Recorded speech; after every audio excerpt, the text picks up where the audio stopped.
Soyons au clair sur le but de cette puissance divine, sur l'œuvre qu'elle se propose. Dans les affaires de ce monde, les hommes sont très économes de la force dont ils disposent. Ils savent très bien la réserver pour la concentrer à propos sur le point où elle doit produire son effet.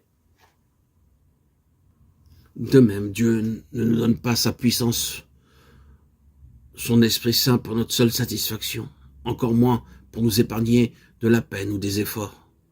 Son but, en nous l'envoyant, est de glorifier son Fils. Ceux qu'il trouve fidèles à le faire dans leur faiblesse, ceux qui lui montrent par leur obéissance qu'ils sont prêts à le glorifier à tout prix, recevront la vertu d'en haut.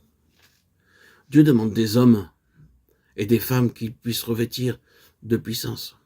L'Église les demande aussi de tous côtés, s'étonnant de la faiblesse de son ministère et de son culte. Le monde attend également de les voir apparaître pour se convaincre que Dieu est réellement au milieu de son peuple. Des milliers d'âmes qui se perdent appellent la délivrance. Et la puissance de Dieu voudrait se servir des croyants pour les affranchir.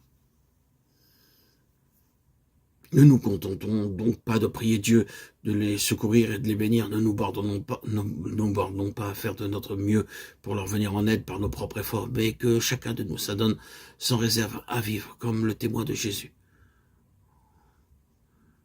Prions Dieu de faire comprendre à ses enfants qu'ils doivent représenter Christ ici-bas précisément comme autrefois Christ représentait le Père. Vivons avec la ferme conviction que l'esprit de puissance est en nous et que si nous attendons à lui, le Père nous remplira de la puissance de son esprit. Oh notre Père, nous te remercions de tout ce que tu as préparé pour tes enfants. Nous te remercions de ce que c'est par leur faiblesse même qu'ils peuvent devenir forts, de ce que c'est précisément dans leur faiblesse que ta toute puissance te glorifie. Nous te remercions de ce que tu envoies le Saint-Esprit, l'Esprit de puissance, pour apporter à l'Église la présence de Jésus, auquel toute puissance a été donnée, et pour faire de ses disciples les témoins de sa présence.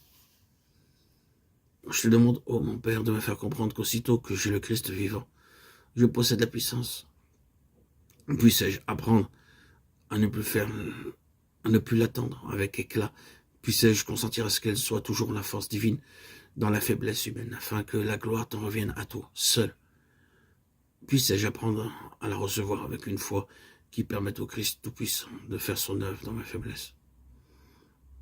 Oh, puisse le Saint-Esprit manifester si puissamment en moi la présence de Jésus, que ce soit lui qui rende témoignage par moi.